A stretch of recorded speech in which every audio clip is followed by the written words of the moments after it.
क्या तुमने कभी सोचा है, कभी कभी जिंदगी हमें वो नहीं देती जिसकी हमें सबसे ज्यादा जरूरत होती है, बल्कि वो चीज छीन लेती है जिसकी जरूरत हमें सबसे ज्यादा थी। सोचिए एक छोटा सा बच्चा जो कि पैदा होते ही अपनी माँ का गोद ढूंढता है, लेकिन अगर वही माँ उसे छूने से इनकार कर दे तो क्या होगा? और अगर पूरी दुनिया में कोई उसे गले लगाने वाला ना हो तो क्या एक बेजान खिलौना उसकी दुनिया बन सकता है? ये कहानी सिर्फ एक बंदर की नहीं है, बल्कि उस हिम्मत की है, उस डर की है और उस अकेलेपन की है जिसे हम झेल नहीं पाते हैं। ये कहानी शुरू होती है जापान के एक चिड़ियाघर से, जहाँ 26 जुलाई 2025 में जन्म हुआ एक छोटे से बंदर का, जिसका वजन था सिर्फ 500 ग्राम, जो कि एक पानी की बोतल के बराबर होता है, जिसका नाम रखा गया पंच।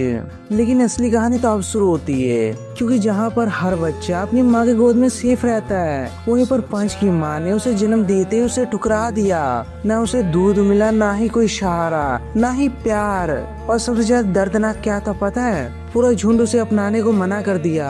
अब सोचिए एक ऐसा बच्चा जो ना ही खुद चल सकता है, ना ही खुद खा सकता है, वो जिएगा कैसे? एक दिन उस चिड़ियाघर में किसी ने खिलौना फेंक दिया जो कि बिल्कुल बंदर जैसा दिखता था, और फिर जो हुआ वो पूरी दुनिया को रुला दिया।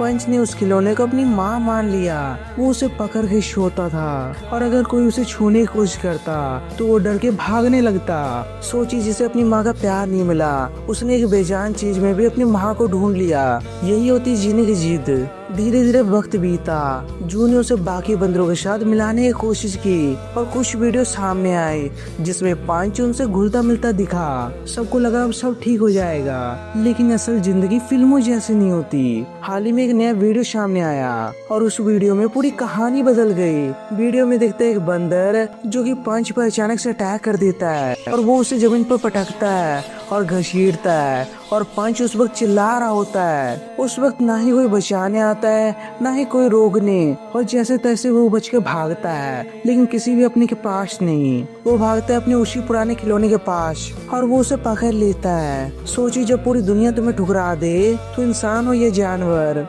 वो वहीं लौटता है जहाँ उसे सुकून मिलता है। अब सवाल उठता है, क्या ये सही था? चिड़ियाघर कहता है ये तो नेचुरल है।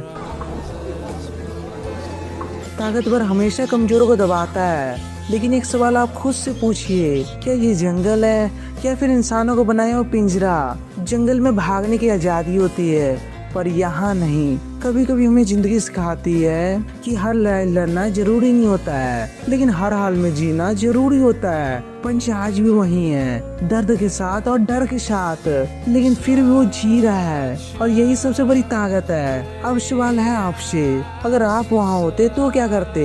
क्या आप उसे प्रकृति का नियम कह के छोड़ देते या इंसानियत दिखाते?